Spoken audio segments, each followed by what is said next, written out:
Apresentando o Report de Macro Tendências 2019 e 2020, Carol Fernandes e Isabela Petrocillo, pesquisadoras do Lab de Tendências da Casa Firjan e doutorandas em Antropologia. Carol, Pesquisa em Empreendedorismo Criativo, Isabela, Violência de Gênero. Senhoras e senhores, Carol e Isabela.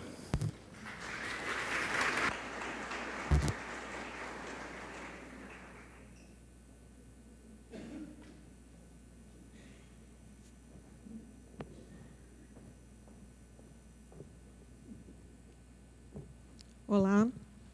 Oi. Obrigado, né? Bom dia. Bom dia, gente. Para quem não me conhece, eu sou Carol Fernandes. Eu sou Isabela. Nós somos do Lab de Tendências da Casa Firjan. E eu queria contar só uma história inicial, que a gente faz um trabalho de pesquisa aqui na Firjan, já há bastante tempo a Firjan aposta nesse pensamento de tendências, de pensar o que está por vir, né, no mundo e como isso pode ser utilizado para desenvolver a nossa cidade, as nossas empresas, e também para a gente pensar como que a gente pode evoluir. Só que esse ano a gente teve um grande marco, né, que foi a criação, a inauguração, na verdade, da Casa Firjan, que é um projeto, né, Gabriel, de muito tempo que o Gabriel vem pensando, junto com a Cris Alves, que é a nossa gerente geral, como seria esse espaço. E essa ideia de ser uma casa do futuro se tornou muito forte para a gente ter um lab de tendência, né? Ter um espaço aqui que a gente pudesse pensar sobre esse futuro, né, e transbordar isso para a sociedade e para a transformação, né, que a gente pensa para o mundo. A partir disso, a gente tem um trabalho no Lab, que é um trabalho colaborativo. Eu e Isabela estamos aqui representando, mas um trabalho que é feito por muitas mãos e muitas cabeças. Então, eu preciso agradecer, né, primeiro agradecer ao Gabriel e à Cris pela grande aposta, né, de se apostar nesse pensamento de futuro, de apostar em pesquisa, né, que é tão importante para a gente se desenvolver, e para a gente inovar e para a gente crescer. E também fazer um agradecimento à equipe que participou com a gente dessa criação. É uma equipe multidisciplinar. Então, inicialmente, agradecer a Bebel, a Maria Isabel, que falou há pouco, que é a nossa coordenadora de conteúdo integrado da casa. A Bebel participou dessa pesquisa, junto com toda a equipe dela, uma equipe de designers, de pessoas, né, que tem muita experiência em pensar também um foco no usuário, né? Então, a gente traz muito isso para a nossa pesquisa, né, para o nosso olhar. O trabalho também da nossa equipe de engajamento, que também é muito participativa. Então, vocês podem imaginar, a gente tem designers, a gente tem engenheiros, a gente tem antropólogos, né, como eu e Isabela, e a gente tem até uma pessoa formada em biblioteconomia, né? Então, a gente tem um olhar muito vasto, né, para o que está acontecendo, e isso é muito importante, o que a gente valoriza.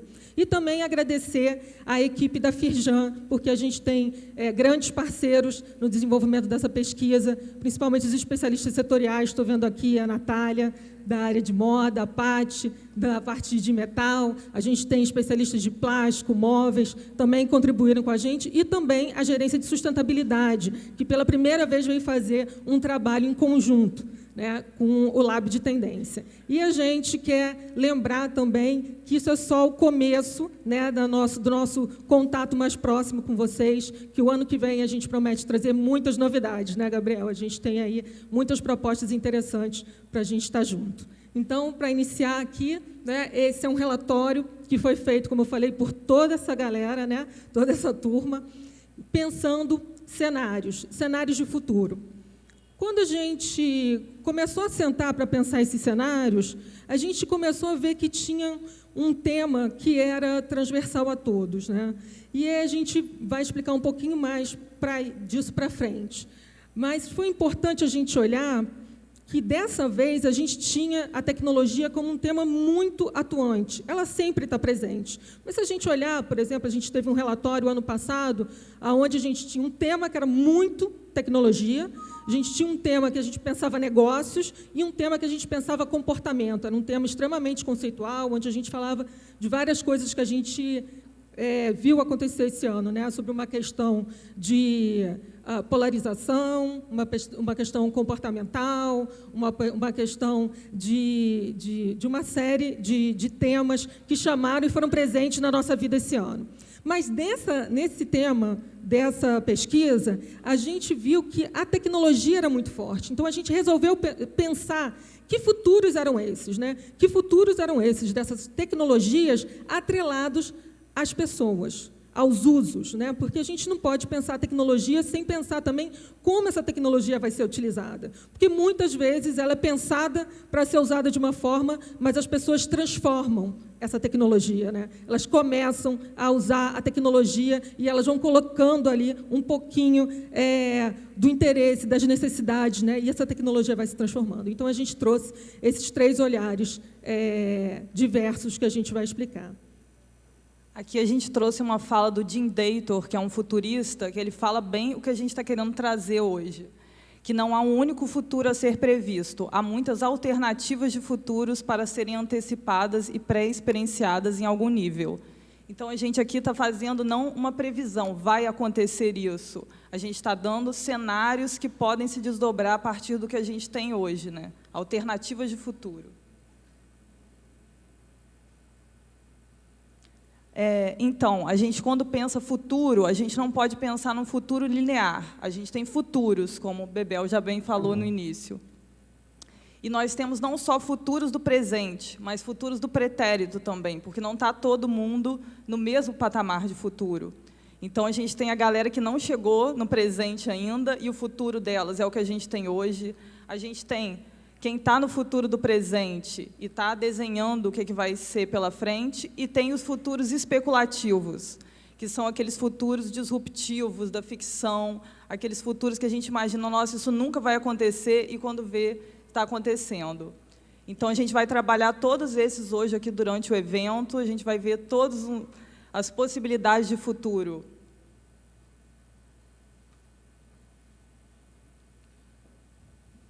E, para conseguir entender isso, a gente tem que saber que, para conhecer o futuro, a gente tem que entender o passado e entender o presente, para saber quais os desdobramentos possíveis. Então, é uma questão de mapear cenários, né? Então, assim, a gente pode imaginar os futuros possíveis. E aqui são as 3 macro-tendências que a gente mapeou. Tem a nova leva, a Eulístico e a Complex ID. A gente vai falar um pouquinho de cada uma agora. Como eu havia falado, né, o tema tecnologia foi muito forte nas nossas pesquisas. A gente faz workshops mensais, onde a gente tem debates e discussões sobre esses temas, sobre o que está acontecendo, as pesquisas de todos esses especialistas. E aí a gente pensou, bom, a tecnologia realmente está um tema pulsante, todos trouxeram, né, temas muito fortes, porque a gente está tendo tecnologias disruptivas e transformadoras, mas a gente pensou, e como é a relação das pessoas com essas tecnologias? Quais são as possibilidades que a gente pode pensar a partir disso? Então, a gente tem 3 temas, o Nova Leva, que tem uma presença de uma tecnologia mais invisível, né?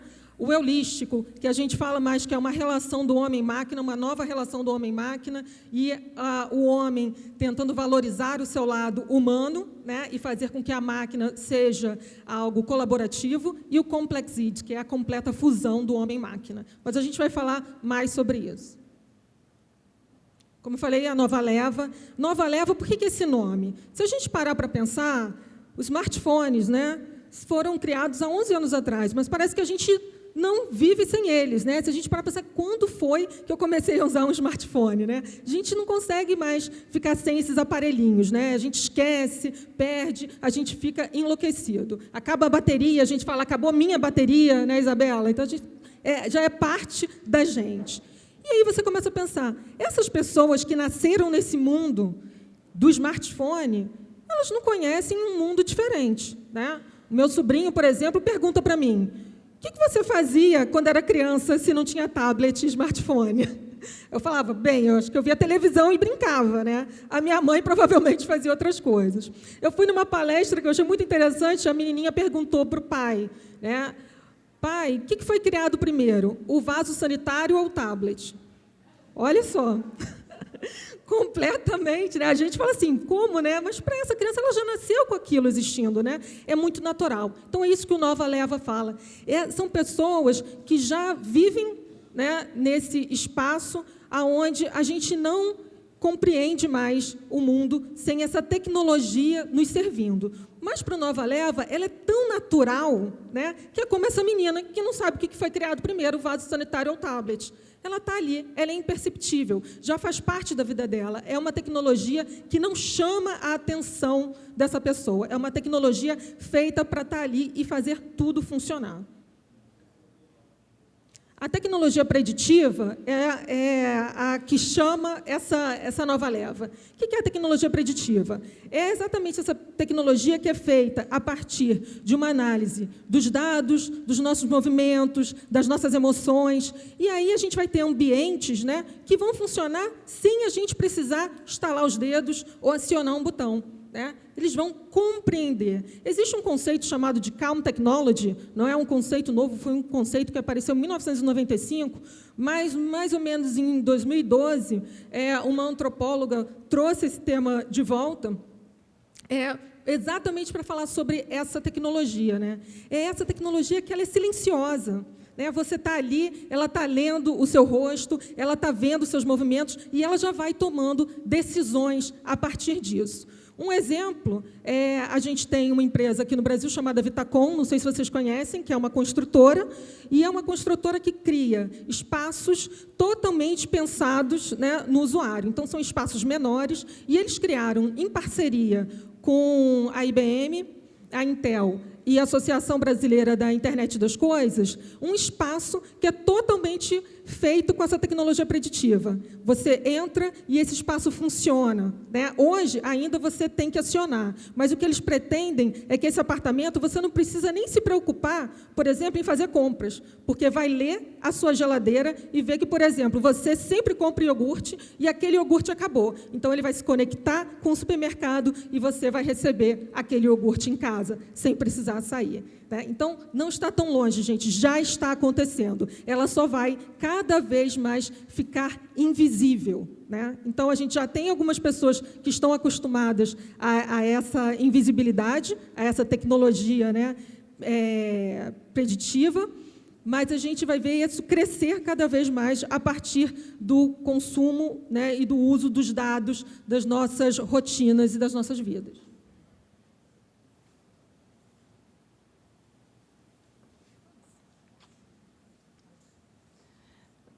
Outro tópico da nova leva é a cidadania digital. Então, a gente pensando nessa conexão à internet como natureza, né, é importante também pensar como que vão ser as relações humanas nisso. Então, a gente vai se comunicar de forma transnacional, né, decidindo as coisas em coletivo. E, então, isso tem desdobramentos também vários, né, como todos esses temas que a gente está falando aqui, desdobramentos éticos e morais, como que a gente vai tomar decisões em grupo, né? Se numa cidade a gente já tem dificuldade em fazer escolhas, imaginem globalmente, né? A gente tomar decisões de maneira que a gente não pensa nos limites fronteiriços que a gente tem hoje. Então, essa é uma questão da cidadania digital. A internet sensível é uma demanda muito forte hoje também, que é pensar, a gente passa quase que o dia todo dentro da internet, né? Na internet, e como que são os usos dessas redes? Porque as redes foram pensadas inicialmente para absorver o usuário, e ele não pensar no tempo que ele está ali e o que ele está fazendo. Então, o cuidado do software, do produtor do software, de quem está desenhando essas redes, para entender um uso saudável, né? Uma experiência que o usuário não absorva, não se sinta absorvido por aquilo. Né? Quantos lugares já tem de detox digital? Né? Então, para a gente não precisar de um detox digital, a rede já ser pensada para o uso. Esse tema pensa muito isso, a atenção, né? Não roubar a atenção do usuário. Então, como tudo isso tem que ser mais sensível e mais leve. Os pagamentos invisíveis. Então, se a gente está pensando na internet como natureza, a gente também não pode pensar, na hora que eu entro no espaço, eu tenho que tirar meu cartão ou tirar o dinheiro para pagar alguma coisa. Eu vou entrar e, simplesmente, ele vai identificar que sou eu, pelo meu smartphone ou por um outro aparelho, e quando eu entrar, ele já vai reconhecer, Isabela pegou tantos itens no supermercado, saiu com eles e vai debitar na minha conta. E essa questão do pagamento invisível também leva a outros desdobramentos, que é a questão dos novos tipos de roubo, porque se eu não ando com dinheiro, né? Como que eu sou roubada? Então, tem hoje roubos em lugares como a Suécia, que já está caminhando para isso, são roubos de itens raros, de aves, de espécies em extinção, porque a gente não tem mais o dinheiro, né, para ser roubado. E também a questão dos pagamentos, né, que onde você vai fazer a leitura facial, então você vai chegar e já vai ler, né, até chegar ali nos olhos, né? Então a gente vai estar cada vez mais invisível, né, vivendo nesse espaço de tecnologia invisível. E dentro disso, a gente pensa que a gente tem também um espaço da hiperlongevidade, né? A gente tem cada vez mais a saúde, permitindo que as pessoas vivam por mais tempo, e essas pessoas precisam também estar preparadas para esse universo, que elas não são nova leva, né? Mas elas estão nesse mundo. Então, como essas pessoas precisam estar preparadas para esse espaço, onde a hiperlongevidade, a gente vai viver mais, vai precisar trabalhar por mais tempo e também precisar se atualizar, como essa tecnologia que está mudando muito rápido, como a gente vai necessitar que essas pessoas da hiperlongevidade consigam se atualizar e acompanhar essas mudanças. Com a questão da hiperlongevidade também, a gente leva a repensar o espaço urbano, como que essas pessoas vão viver com a concentração de idosos e se serão idosos, né? Quais são as categorias também etárias que a gente vai estar pensando com a hiperlongevidade? Como que o trabalho vai ser ressignificado também, né? E multitarefas, as novas materialidades. Então, hoje que a gente tem a impressão 3D, 4D, impressão de metal, são coisas que a gente não conseguia produzir até pouco tempo, e agora a gente consegue que os materiais tenham outras funcionalidades e se adaptem ao uso também. Nós temos borrachas de carros que se adaptam depois de produzidas e outros vários cases de materiais que ganham uma mobilidade que até então não tinham. A gente pode pensar também, por exemplo, que o consumo muda, né? Se a gente olhar para a moda, a gente tem hoje já estilistas fazendo peças em impressoras 3D, e tem uma estilista israelense que ela criou uma jaqueta, ela já vendeu essa jaqueta pela internet, online, mas ela falou que o interesse dela não é vender o produto, é vender o programa. Ela quer que a gente tenha a impressora 3D em casa, e a gente vai comprar só o programa e a gente vai imprimir a própria impressora em casa, né? Então, muda totalmente a forma também da gente consumir. A constelação digital é outro tema do Nova Leva, que significa tudo conectado. Então, eu chego do aeroporto, o aplicativo ou outro sistema já reconhece que eu vou querer um táxi ou um transporte até minha casa, e isso já é pedido automaticamente. Então, eu não tenho que interagir uma tecnologia com a outra, já vai estar tudo conversando. Os algoritmos afetivos também, porque muda os relacionamentos, muda tudo, né? Então, as categorias já vão estar ali, os dados, tudo quantificado. Então, eu vou ser pareada com alguém que já tem alguma afinidade natural comigo. As cidades autônomas, que a gente vai ver hoje mais tarde mais sobre isso também com o Fábio Duarte, do MIT Sensible City Labs, que são essas cidades que vão entender, pelo acúmulo de dados que elas vão ter da gente, o que é melhor para o habitante dessa cidade, como que eu desenvolvo melhor, como é que eu diminuo o tráfego, como que fica a cidade mais segura, tudo isso. E, às vezes, a gente tem alguns temas, né, e algumas indicações, que a gente fala assim, um exemplo, no Canadá, né, que tem um bairro sendo construído, a gente tem um bairro, né, que foi construído em Santa Catarina, se chama Pedra Branca, que é um bairro totalmente pensado, né, para ter o usuário central. Então, é um bairro também criado para atrair startups, e a gente teve aqui a Patrícia Galvão, que é da nossa equipe, visitou essa cidade há bem pouco tempo. Então, está muito mais próximo do que a gente imagina. Às vezes, a gente fica vendo esses exemplos e acha que está distante. Não, já está acontecendo no nosso país. E aqui alguns desafios dessa macro tendência, né? Individualmente, a questão da ansiedade, porque a gente não vai ter mais esse tempo de espera, né? Então, tudo vai me causar uma irritação. Qualquer gap da tecnologia vai me gerar um problema de ansiedade. Na sociedade, a gente tem a normose, que é um problema de uma padronização total das pessoas. E no mercado, a questão da previsibilidade. Se já sabe as demandas que o consumidor vai ter, como que vai inovar nesse mercado? O nosso segundo tema é o holístico, e o holístico, como eu falei, ele pensa a singularidade humana no centro do ambiente maquínico, né? Então, como os humanos, a gente diz que é quase que existe um embate, mas não chega a ser exatamente um embate, né? É o humano mostrando ali a sua diferença, né? E aquela máquina servindo e colaborando com esse humano. Aí a gente tem a tecnologia colaborativa com o homem, mas até um certo ponto também, né? Como que a gente vê até onde vai a aplicação da tecnologia, até onde vai o humano, e essa questão faz a gente repensar também o trabalho, né? Até onde pode ir a automação e a questão da singularidade humana nisso. Aqui a gente fala muito dessa preocupação que as pessoas vêm tendo sobre os robôs, vão substituir os humanos, né? Qual é o espaço para isso? O que as pessoas vão fazer se elas tiverem que criar novas habilidades? Então, a gente traz esse pensamento para essa macro. A criptogovernança, uma governança através da lógica dos dados também, né? E da criptografia. Então, hoje, com blockchain, que a gente tem essa descentralização, como que isso vai ser aplicado também aos governos, né? Eu vou ter, finalmente, um governo público para o público. Então, a gente... Tudo bem. Então, a gente vai conseguir mapear as políticas, participar mais ativamente das coisas, né? Entender quem está tomando que decisão e aonde eu posso participar como cidadão. A diversidade cognitiva, né? Se a gente tem um ambiente tão permeado por máquinas, como que a gente se singulariza, né? Então, cabeças diferentes, porque de pessoas diferentes olhando para o mesmo objeto, a gente olha de prismas distintos, né? Então, a gente precisa da multiplicidade para criar e para pensar o humano. A humanização dos robôs, então a gente tem uma dinâmica também dos robôs cada vez mais se aproximando dos humanos, das sensações dos humanos, a relação que a gente vai ter, os robôs domésticos, né? E o relacionamento afetivo também, quem sabe, entre humanos e máquinas.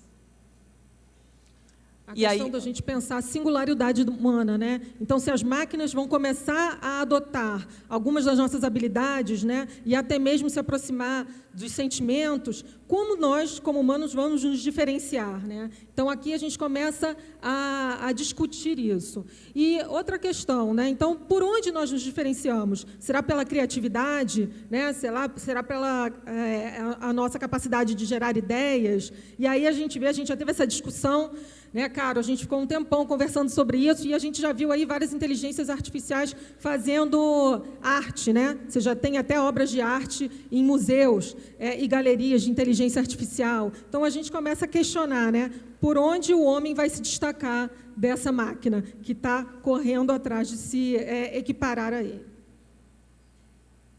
E os saberes maquínicos, que também tem a ver com isso, que é exatamente nós alimentarmos essa máquina. Nós vamos alimentar essas máquinas com os nossos saberes, com os nossos conhecimentos. A quem pertencerá esse conhecimento? A nós, que as alimentamos, os donos das máquinas, né? Ou as próprias máquinas?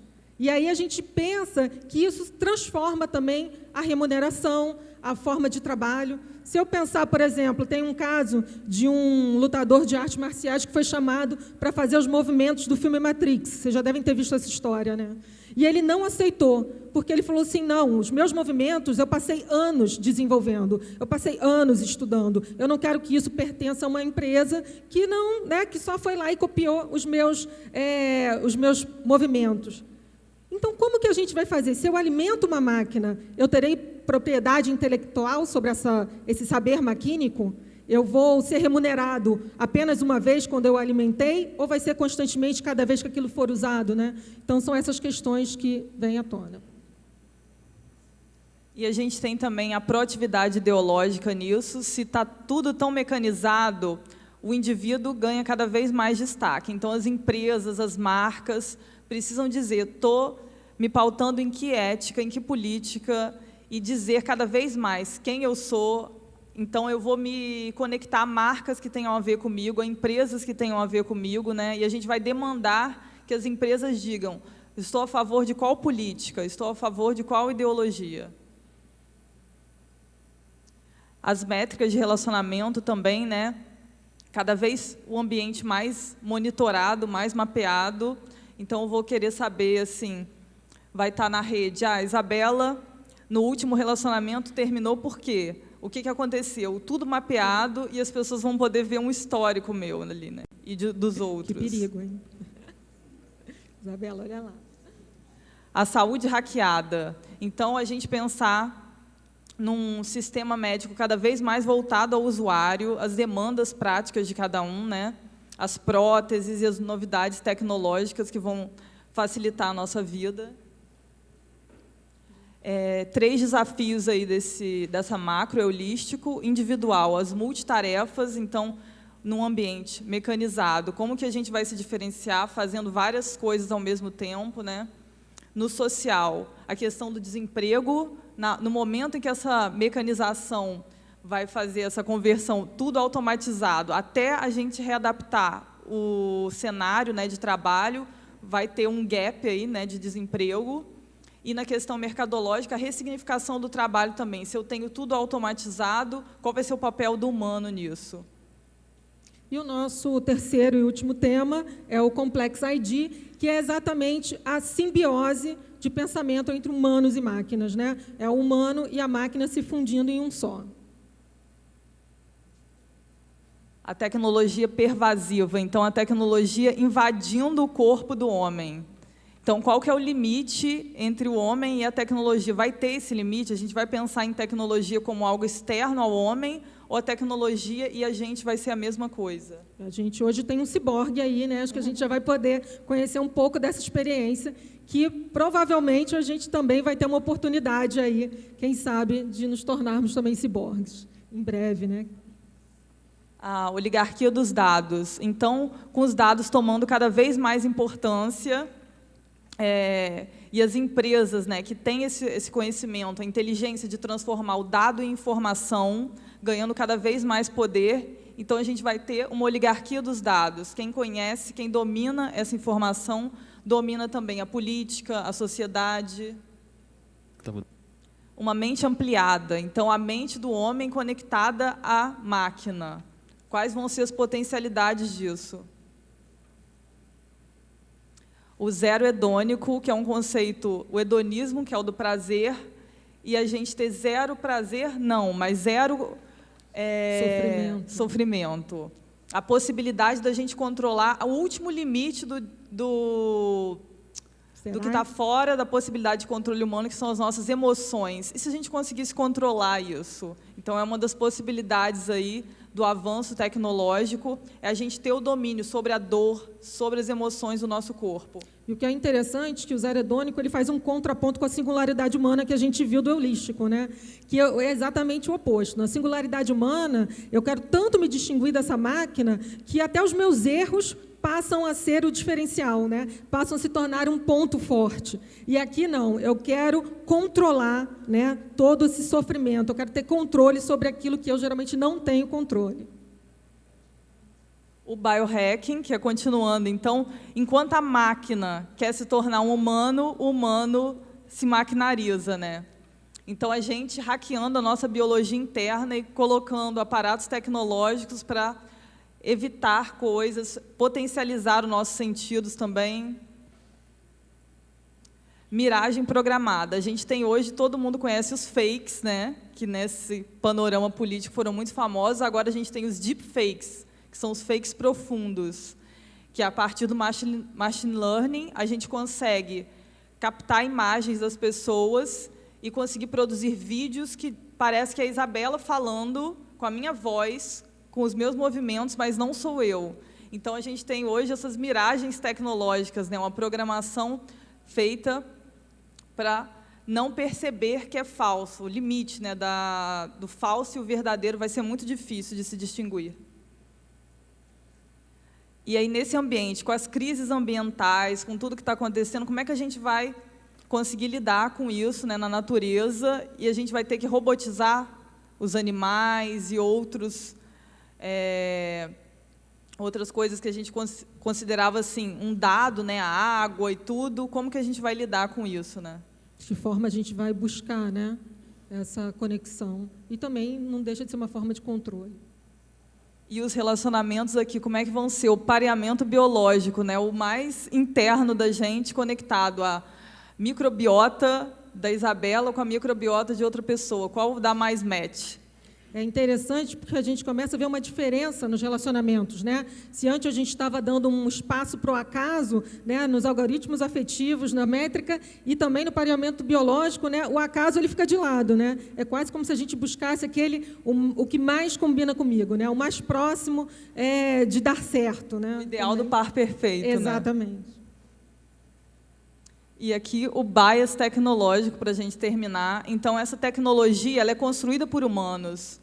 Então, quem está construindo essa tecnologia é a grande questão. Porque, no final, a gente está falando tecnologia, tecnologia, tecnologia, mas a grande coisa é quem é o humano por trás disso? Qual é o futuro da tecnologia? Não é a questão, mas qual é o futuro do humano? Então, quais as éticas por trás dos softwares e de tudo isso, e como que isso pode enviesar o resultado final, né? Quando eu alimento essa máquina, eu levo também para essa máquina o meu olhar, os meus preconceitos, né? Então, como a gente tem que pensar isso. Isso é um tema muito importante nesse momento. Alguns desafios aqui dessa macro, no individual, conexão humana, né? Se a gente vai estar tão imbuído da tecnologia, como que a gente vai voltar às relações no social, a inclusão intelectual, se a gente vai ter essa mente ampliada com as máquinas. E quem não tem acesso a isso? Como que fica esse gap, né? E na questão mercadológica, a tecnologia compulsória. Tudo vai ser tecnologia, vai ter algum espaço em que eu possa me desconectar ou não vai existir essa possibilidade? Bom, esses foram os 3 temas. E aí a gente faz essa pergunta, né, Isabela? Quem será o humano do futuro? Não o futuro da tecnologia, gente, mas quem seremos nós daqui a um tempo para produzir tudo isso, né? Quem vai estar por trás? Qual a ética das coisas? Aqui a gente convida vocês para vocês conhecerem mais sobre a metodologia, né, para seguirem uma viagem de futuro com a gente. A gente vai ter um curso de metodologia de estudo de futuro. E a gente já está aberta, né, Isabela? Então, está aberta a lista de interesses, tem aí o link encurtado para quem quiser se inscrever, para quem quiser continuar essa viagem com a gente. E agora também a gente faz um convite para vocês, na Praça Elevada, a gente tem ali as nossas 3 macro tendências, e a gente quer saber de vocês qual desses futuros vocês gostariam que se realizassem.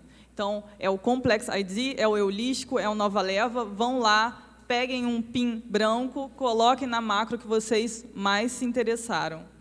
É interessante a gente falar também que esses futuros, né, são futuros possíveis, são reflexões, né? Muitos deles vão se concretizar, outros vão se transformar no meio do caminho e alguns até vão se cruzar, né? Então, o interessante da pesquisa é a gente também acompanhar essa transformação.